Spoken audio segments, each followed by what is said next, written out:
आपने कल मेटलर्जी के बारे में थोड़ा पढ़ा था, तो आज हम लोग उसके मेटल के बारे में थोड़ा सा ओरल नॉलेज ले लेते हैं कि कैसे हम लोग एनालिसिस करते हैं, उसकी कैसे स्टडी करते हैं।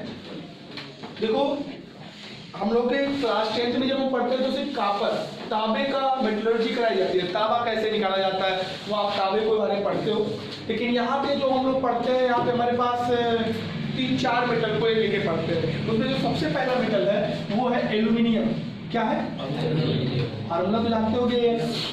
दूसरे पे जो है कॉपर, तीसरे पे जो है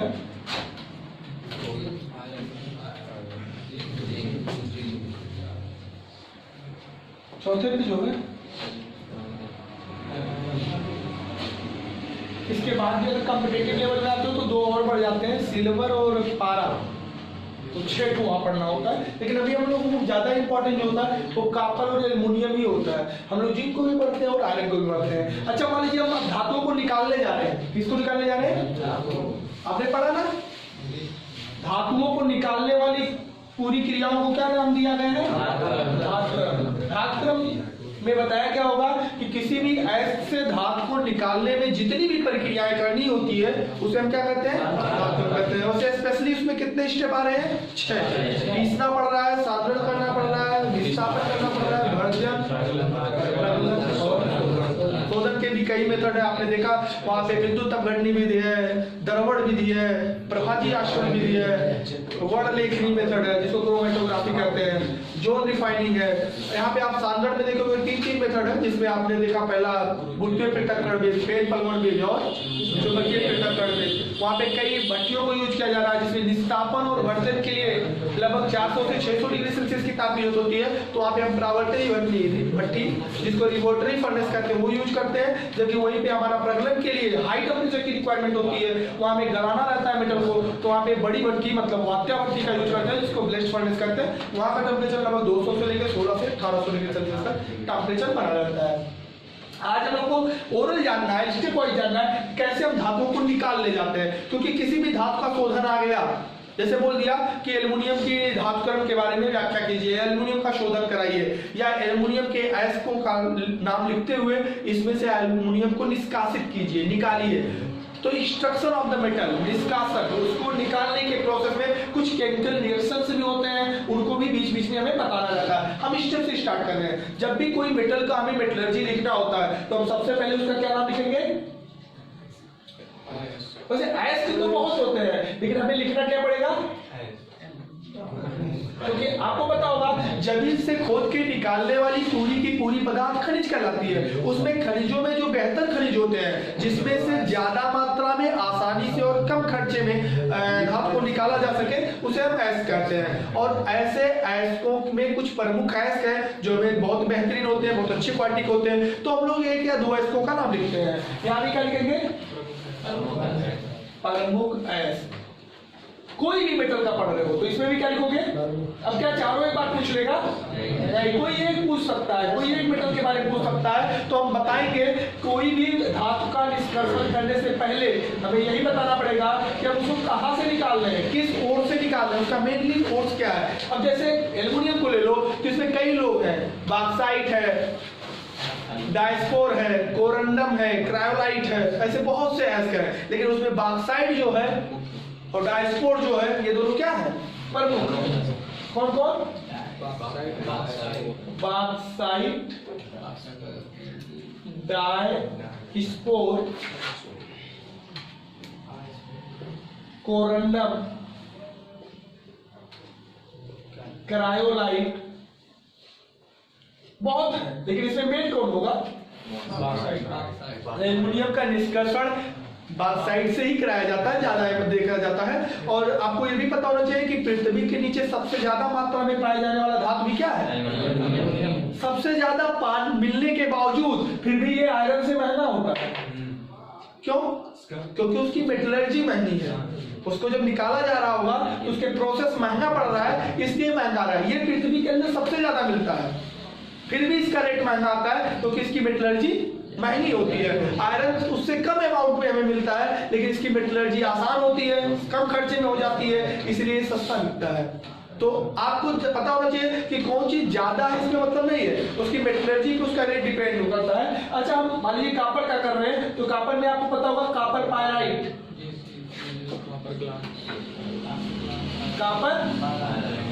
कापर ग्लास,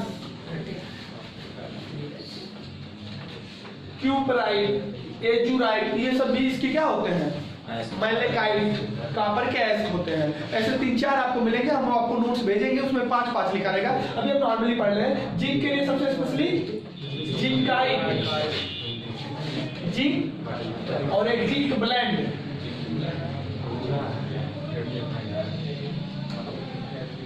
जबकि इसमें अगर हम बात करें तो इसमें आपका प्रमुख है, इसको है हेमेटाइट, और दूसरा तो आप जान ही लो मैग्नेटाइट, तो काला वाला चुम्बक।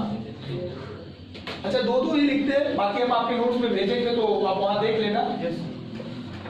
बॉक्साइट अगर कोई भी ऐसे लिखते हो तो उसका मॉलिक्यूलर केमिकल फार्मूला भी आपको आना चाहिए। बॉक्साइट का फार्मूला क्या होता है, वो Al2O3 × 2H2O, जबकि इसमें होता है Al2O3 सिंगल H2O।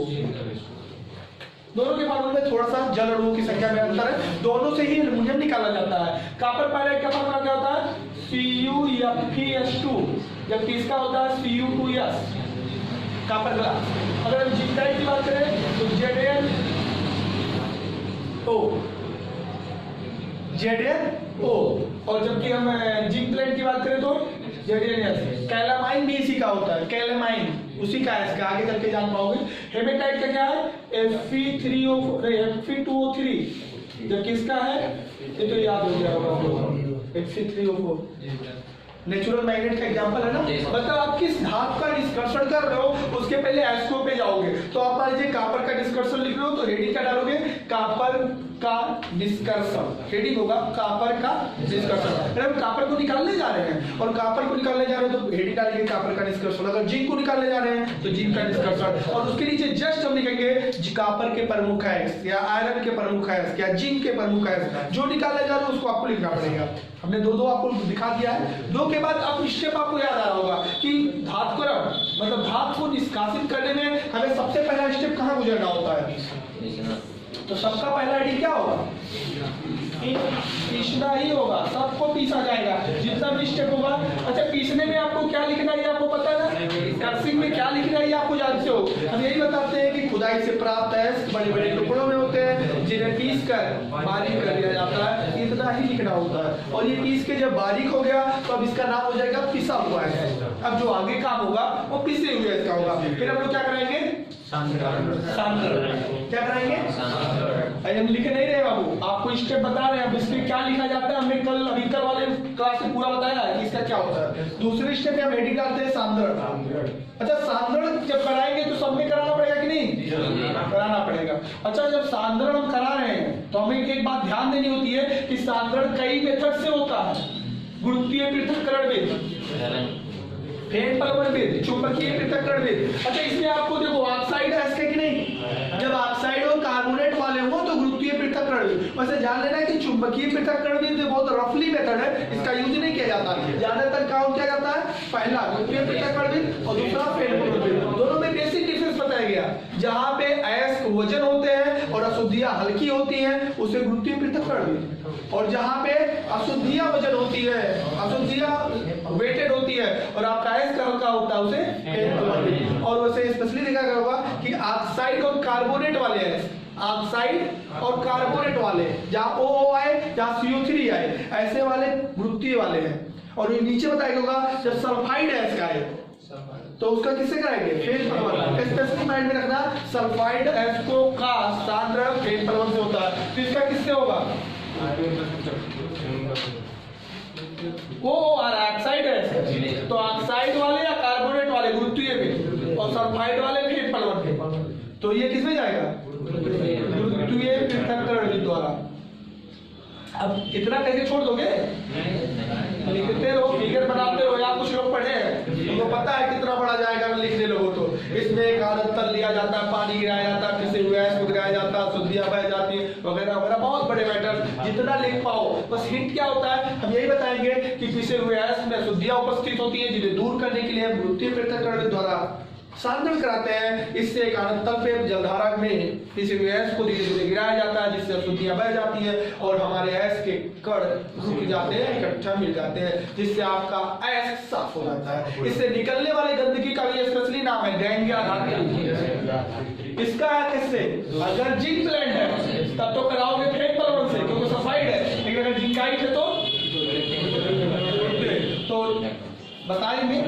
इसमें गुरुत्वीय भी यूज कर सकते हैं और फेड पलवल भी यूज कर सकते हैं। कब करोगे गुरुत्वीय, जब जिंकाइट से आप शोधन कर रहे होगे, और कब फेड पलवल करोगे, कापर में दोनों सल्फर वाले हैं, तो इसका पक्का किससे होगा, फेड पलवल से होगा। फेड पलवल भी लिख के काम नहीं चलेगा, वो पूरा लिखना पड़ेगा कि पिसे हुए इसमें अशुद्धियां होती हैं, इन्हें पानी से भरे टैंक में अल्प मात्रा में चूई का तेल मिलाकर हवा प्रवाहित करते हैं, जिससे झाग बनता है। इसमें पिसे हुए ऐश को डाल देने पर अशुद्धियां नीचे बैठ जाती हैं और हमारे ऐश के टुकड़े हल्के होने के कारण झाग से ऊपर आ जाते हैं। इन्हें हम दूसरे बर्तन में कर लेते हैं और इसे सुखाने के बाद हमें ऐश मिल जाता है। ये सब लैंग्वेज लिखना भाई आपकी हैबिट होनी चाहिए। और अगर आप अभी भी रटने टाइप का पढ़ रहे हो, अभी 1 महीना हो गया ना पढ़ते पढ़ते, तब तो फाउंडेशन वाला इफेक्ट आ ही गया होगा। हम लोगों की पढ़ाई कुछ अलग टाइप की होती है, स्कूल की पढ़ाई कुछ, वहाँ पे हर चीज लिखाना रटाना वगैरह वगैरह। यहाँ पे खुद से तुम ऑर्डिनेट करो, तुम्हें ये बिलीव होना चाहिए कि जो तुम लिख रहे हो वही सही है। और जब इस तरह लिखने लगे ना, काफी तो शायरी से भर जाएगी। जब ये लिखना जान जाओ कि जो हम लिखेंगे वही, जब ये लगाओगे कि सर जी जो लिखा है वो सही है, तो सर जी वाला याद नहीं रहेगी, मतलब पूरा पेपर छूट जाएगा। तो आपको वो चीजें हिंटेड होता है कैसे लिखाना होता है। इसमें आप देखो ऑक्साइड किससे करोगे, गुरुत्वीय पृथक्करण विधि। लेकिन ये ज्यादातर गंदगी ना होने की वजह से इसमें हम लोग एक स्पेशली लेते हैं, और सांद्रण का एक स्पेशल मेथड है लीचिंग। क्या है लीचिंग? देखा गया है कि जब कोई पदार्थ किसी एक विशिष्ट विलायक में घुल जाए, कोई एक विशिष्ट विलायक हो जिसमें वो पदार्थ घुल जाए, तो उसका सांद्रण एक स्पेशली मेथड से किया जाता है। ये भी सांद्रण का मेथड है, ये भी सांद्रण के मेथड है। लेकिन फेड पलवल, गुरुत्वीय, चुंबकीय पृथक्करण, ये भौतिक विधियां हैं। कौन सी विधियां? मतलब हम लोग मशीन लेके हाथों से हिला डुला के करते हैं। और लीचिंग जो ये कौन सी मेथड है? रासायनिक विधि है। किसका? जो आपने तीनों पढ़ा है, फेड पलवल, गुरुत्वीय पृथक्करण या चुंबकीय, वो भी सांद्रण की विधियां हैं, लेकिन वो सांद्रण की भौतिक विधियां हैं। भौतिक विधियां मतलब जो आंखों से देख देख के करोगे, कुल दिखेगा कि यहाँ साफ हो रहा है, बह रहा है, उड़ रहा है, ऊपर नीचे आ जा रहा है। और ये कौन सी मेथड है? रासायनिक विधियां है। लेकिन लीचिंग मेथड से उसी का कर सकते हो जो एक स्पेशली सॉल्वेंट में क्या हो जाए, डिजॉल्व हो जाए। पदार्थ जब किसी एक विलायक में घुलने वाला हो तभी वो हो पाएगा। और उसमें एल्युमिनियम को देखा गया ऐसा है, बॉक्साइड आपके सोडियम कार्बोनेट, सोडियम हाइड्रोक्साइड या नाइट्रोजन और को के मिश्रण में घुल जाता है, तो वहां से भी रासायनिक अपक्रिया द्वारा इसकी लीचिंग करा ली जाती है। लीचिंग कराने से फायदा 3, ना तो आपको निस्तापन कराना पड़ेगा और ना ही भर्जन कराना पड़ेगा, क्योंकि वो केमिकल रिएक्शन करा के डायरेक्ट पहुंचा देता है कहां, प्रगलन वाले केस में, शोधन वाले केस में पहुंचा देता है, क्योंकि भीगे उगेगा है नहीं, रिएक्शन उस करके काम कर लिया। लेकिन इन सब में तो भाई लीचिंग नहीं करा सकते, क्योंकि इसको तो विलायक है नहीं, इन्हें तो धुलना ही पड़ेगा, वॉश ही करना पड़ेगा। और ये वॉश करने के मेथड को, धुलने के मेथड को सिंपली हम धुलना कह सकते हैं, उसी को हम लोग सांद्रण कह रहे हैं। और यहाँ से जो भी गंदगियां बाहर आएंगी, चाहे वो कागज पत्तल लकड़ी कुछ भी हो, वो क्या करेगा, गैंग या आधार करेगा। जब ऐश का सांद्रण हो गया तब नाम क्या आएगा, सांद्रित। अभी तक पिसा हुआ है, तब सांद्रित हो गया। अच्छा, जब सांद्रण हुआ तो हमें अब क्या कराना पड़ेगा, निस्तापन। फिर क्या कराना पड़ेगा, कभी कभी दोनों एक साथ में एडिट डाल सकते हो, समय की अगर किल्लत है तो दोनों निस्तापन और भर्जन एक साथ डाल दो, क्योंकि दोनों एक साथ कराया भी जाता है। इसमें भी क्या निस्तापन और भर्जन के लिए अलग भट्टी होती है नहीं, सिर्फ टेम्परेचर में अंतर होता है। और इसमें भी क्या कराएंगे, निस्तापन व क्या एल्युमिनियम वाले भी कराएंगे नहीं, क्यों नहीं कराएंगे, क्योंकि उसकी लीचिंग हो रही है, रासायनिक भी द्वारा सांद्रण हो रहा है, तो उसमें निस्तापन भर्जन की जरूरत नहीं पड़ती है। निस्तापन में कहीं पर भी लिखना तो क्या बताएंगे कि सांद्रित ऐश नमी युक्त होता है, उसमें पानी के मॉलिक्यूल आ जाते हैं, क्योंकि उसको धोया गया है, पानी में डाला गया है, तो धोने की वजह से या उसको साफ करने की वजह से उसमें नमी आ जाती है, उसमें मॉइस्चराइज आ जाती है, आर्द्रता आ जाती है। और उसे दूर करने के लिए हम किसी भी भट्टी में लेकर, किसी का मतलब प्रावर्तनी भट्टी में लेकर धीरे धीरे गर्म करते हैं, वायु को रोके रहते हैं, नियंत्रित किए रहते हैं, और बहुत धीरे धीरे गर्म करने पर उसकी पूरी नमी क्या हो जाती है, शुष्क हो जाता है, सूखा हो जाता है। इस प्रोसेस को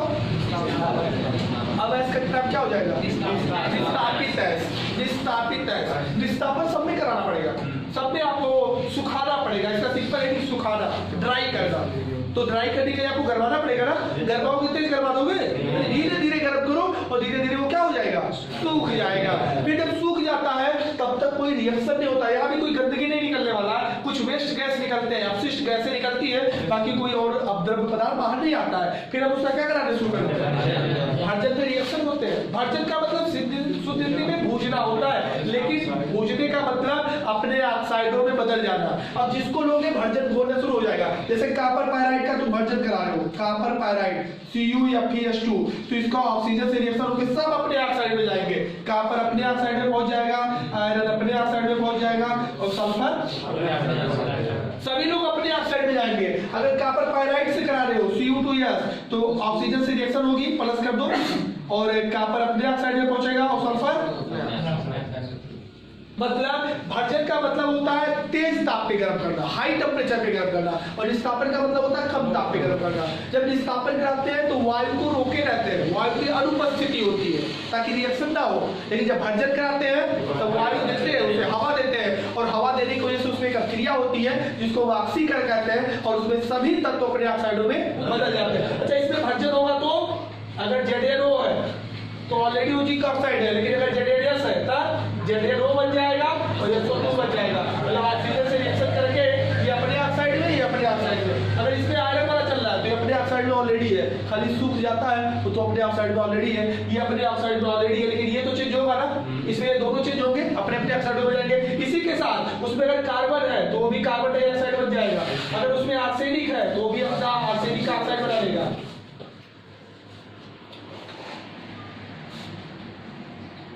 ये सब किसी में डाल सकते हो, इसमें भी कार्बन वाला डाल सकते हो, कार्बन ऊपर की मालिक्यूल कोयला वाला आ जाता है तो कार्बन अपने ऑक्साइड में चले जाएंगे, आर्सेनिक अपने ऑक्साइड में चले जाएंगे। अगर उसमें सल्फर है तो सल्फर अपने ऑक्साइड में चला जाएगा। ये तीनों किसी में डाल सकते हो, कार्बन, सल्फर और आर्सेनिक वाला, सब में जहां चाहो तहां डाल दो भर्जन में, क्योंकि भर्जन में उसमें आपके पदार्थ में अगर कार्बन, सल्फर या आर्सेनिक मिला तो ये तीनों अपने ऑक्साइड में जाएंगे। कार्बन अपने कार्बन डाइऑक्साइड में जाएगा, आर्सेनिक अपने आर्सेनिक ऑक्साइड में, सल्फर अपने, तो ये तीनों ही वाष्पशील है, तो तीनों फिर चिमनी के रास्ते उड़ जाते हैं। और जो आपका धातु है वो अपने ऑक्साइड में बदलेगा, और कुछ लोग तो अपने ऑक्साइड में पहले से है, उनका खुद से ऑक्साइड है, तो उसमें खाली यही तीन वाले जाएंगे, उड़ेंगे। समझ में आया? तो भर्जन में ये तीनों तो किसी में डाल सकते हो, यहाँ भी डाल सकते हो, यहाँ भी डाल सकते हो, और बाकी जैसे ये है तो ये ऑलरेडी ऑक्साइड में, जहाँ दिक्कत नहीं है, लेकिन ये लोग ऑक्साइड में नहीं है तो ये लोग वाले रिएक्शन भी ऑक्साइड में बदल देंगे। भर्जन में सभी तत्व अपने ऑक्साइडों में, और ये भी काम कहाँ कराया जाता है, परावर्तनीय भट्टी, उसी भट्टी में ताप को बढ़ा दिया जाता है। जब हम 200 से लेके 300 पे काम कराते हैं तो निस्तापन होता है, जब वही 500 से लेके 700 डिग्री सेल्सियस पे काम कराते हैं तब भर्जन होता है। दोनों में एक में सुखाने का हमारा उद्देश्य है और दूसरे में भूजने का उद्देश्य है, मतलब उसको हम लोग क्या कर रहे हैं, रोस्ट कर रहे हैं, जला रहे हैं। पहले में कोई परिवर्तन नहीं होता, कोई केमिकल रिएक्शन नहीं होता, सिर्फ आर्द्रताएं दूर हो जाती है, पानी मालिक्यूल उड़ जाते हैं, जल के कण दूर हो जाते हैं, लेकिन दूसरे में सभी तत्व अपने ऑक्साइड में बदल जाते हैं। उसमें अगर कार्बन, सल्फर या आर्सेनिक है तो अपने ऑक्साइड में बनने के बाद उड़ जाते हैं, क्योंकि वो वाष्पशील होते हैं। समझ में? तो चिमनी के रास्ते बाहर निकल जाते हैं। अब इसके स्टेप के बाद, चूंकि इसमें तो नहीं होगा वो सब काम, लेकिन इनका हम बता रहे हैं। अब क्या होता है, प्रगलन। प्रगलन में हम क्या करते हैं, किसी में भी प्रगलन कराएंगे तो क्या कराया जाएगा, आपको पता है, उसमें हम लोग उचित गालक मिलाते हैं। गालक एक पदार्थ होता है, आपको पता होगा, गालक दो तरह के, अम्लीय और क्षारीय। परिभाषा में बताया गया कि गालक वे पदार्थ होते हैं जो अशुद्धियों से संयोग करके धातुमल बनाते हैं, स्लैग बनाते हैं। ये अशुद्धियों से संयोग करके अपशिष्ट पदार्थों या गंदगियों को जोड़कर क्या बनाते हैं, धातुमल बनाते हैं। धातुमल, धातु की गंदगी, और फिर अलग हो जाते हैं, तो बचता सिर्फ धातु है। मतलब प्रगलन में आपको धातु मिल जाता है और आपका गालक गंदगियों से, मलों से या अपशिष्ट पदार्थों से संयोग करके धातुमल बना लेता है। अब अगर हम बात करें प्रगलन को लेकर तो सबका अपना अपना तरीके से होता है। जैसे कॉपर में स्वतः अपचयन होती है, कौन सी होती है, स्वतः अपचयन, मतलब स्वतः अपचयन द्वारा कॉपर हमें मिलता है। जबकि इस समय कार्बन अपचयन विधि है, कौन सा रहता है, कार्बन अपचयन। इसमें भी क्या है, कार्बन अपचयन कैसे होता है, रिएक्शन हम यहाँ पे लिख रहे हो। इसके स्वतः अपचयन में कॉपर सल्फाइड, ये अभी कुछ उसमें बचा रहेगा, और जो थोड़ा ऑक्साइड में बदला है 2 मॉलिक्यूल, ये दोनों आपस में ही एक्सचेंज करके 6 ठो कॉपर अलग कर देते हैं और सल्फर डाइऑक्साइड निकल जाती है। कॉपर मिला कि नहीं? कैसे मिला? इसका जो क्यूप्रस ऑक्साइड आया है, क्यूप्रस ऑक्साइड आया है, और जो आपका यहाँ क्यूप्रस सल्फाइड था, ये आपस में ही एक्सचेंज कर लेते हैं और एक्सचेंज करके कॉपर बना देते हैं, तांबा बना देते हैं, सल्फर डाइऑक्साइड। यही सल्फर डाइऑक्साइड निकलने की वजह से उसमें थोड़ा थोड़ा गुब्बारा फूल जाता है, पोपड़ी। देखो जैसे आपने कभी मिठाई बनाया होगा, जब गैस निकलती है तो फुला देगा लोगों, या कहीं रोड बना होगा, छत लगा होगा, तो अक्सर आप देखोगे छत फूल जाता है। ऐसे जब कॉपर, हम लोग इस कॉपर को आत्या भट्टी से निकलवाते हैं, कॉपर जब अपना प्रज्वलन करने के बाद हमें कॉपर मिलता है, तो इस कॉपर को जिस टाइम में रखते हैं उसमें से सल्फर डाइऑक्साइड निकलेगा कि नहीं सोता है द्वारा, और निकलेगा तो उसमें से ऊपर डब्बा अगर फूल जाएगा, इसलिए इसका नाम दिया जाता है फफोलेदार कॉपर। क्या नाम दिया गया है? मतलब वहां से निकलने वाले कॉपर को हम फफोलेदार कॉपर कहते हैं, फफोला बन जाता है उसी गैस के निकलने हुए। कई बार क्या में पूछा है कि वो कौन सी गैस है जो निकलती है जिसके कारण फफोला आता है कॉपर पे, तो कौन सी गैस निकलती है? कॉपर का अपचयन किस भी द्वारा होता है? स्वतः अपचयन द्वारा, इसलिए कार्बन नहीं यूज किया जाता। लेकिन इन दोनों में जैसे जिंक ऑक्साइड बन गया ना, यही जिंक ऑक्साइड कार्बन ले लेगा और ये O को लेकर क्या बना देगा? कार्बन मोनोऑक्साइड, जिंक को बाहर कर देगा। तो आपको जिंक मिला कि नहीं मिला? इसमें भी जो आपका बना होगा कौन ऑक्साइड है ना, या Fe3O4 या Fe2O3, Fe2O इसी में या Fe2O3 में क्या मिलाएंगे? 3 ठो कार्बन, तो तीनों ऑक्सीजन को निकाल के 3 ठो कार्बन मोनोऑक्साइड बना देगा और 2 आयरन निकल जाएगा। यहाँ आपको आयरन मिल गया किस मेथड से? कार्बन अपचयन विधि द्वारा। यहाँ आपको जिंक मिल गया किस मेथड से? जिंक अपचयन विधि, सॉरी कार्बन अपचयन विधि द्वारा। और यहाँ पे आपको कॉपर मिला, लेकिन ये कार्बन अपचयन नहीं, स्वतः अपचयन विधि द्वारा। ये सब कंपटीशन वाले पूछते हैं, ऑप्शन देंगे। जिंक का शोधन कैसे होता है? जिंक का शोधन कैसे होता है? स्वतः अपचयन विधि, साइनाइड विधि, दमन के मिश्रण, कार्बन अपचयन विधि। तो जो इसको याद रहता है जानता है कैसे होता है। एल्युमिनियम वाला भी कार्बन अपचयन से होता है, लेकिन हम थोड़ा सा इसको कंप्लीट कराते हैं। इसमें जब होता है तो इस मेथड में हमारा ये Al2O3 की जब लीचिंग कराई जाती है, क्या कराई जाती है? लीचिंग के कुछ रिएक्शन है वो हम आपको भेजेंगे। तो ये आपका बदल जाता है, ये स्टो मॉलिक्यूल यहाँ से बाहर हो जाते हैं, तो क्या बन जाएगा? Al2O3 और इनटू प्लस 2H2। ये 2H2 जो डार्क में है ना, ये बाहर निकल आता है लीचिंग कराने के बाद। लीचिंग एक रासायनिक विधि का साधन है, इसमें निस्तापन भर्जन की जरूरत नहीं है। और ये बॉक्साइड बन गया एल्यूमिना। इस कंपाउंड का नाम क्या है? Alumina, Al2O3। अब Al2O3 में पानी डाला जाता है, क्या डाला जाता है? पानी। उससे एल्युमिनियम हाइड्रोक्साइड तैयार होता है, फिर एल्युमिनियम हाइड्रोक्साइड से हम लोग एल्युमिना बनाते हैं। आप माइंड में रखना इसको, एल्युमिनियम हाइड्रोक्साइड जो बनके तैयार होगा वो क्या बनके तैयार होगा? Aluminium hydroxide. एल्युमिनियम हाइड्रोक्साइड बनके तैयार होता है। इस एल्युमिनियम हाइड्रोक्साइड को जब गरमाते हैं तब एल्युमिना मिल जाता है। AlOH3 का 2 मॉलिक्यूल जब आप गर्म करोगे तो Al2O3 और ये वाटर मिलेगा। और यहाँ क्या मिला? ये क्या था? Aluminium hydroxide. अब क्या मिला? एल्युमिनियम ऑक्साइड भी कह सकते हो, इन्हें स्पेशली नाम एल्युमिना है इसका। क्या है? कल इसका नाम आया था। आपका जो वर्ण लेखनी बताए थे, वर्ण लेखनी याद आ रहा है? शोधन का एक मेथड था जिसमें खंबे पे गिराते हैं, तब वो खंबा किसका होता है?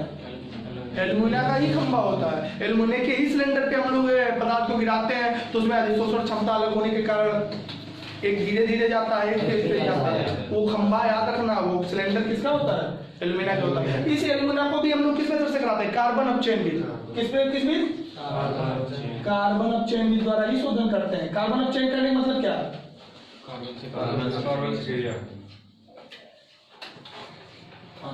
Al2O3 है, क्या कार्बन मिला हुआ?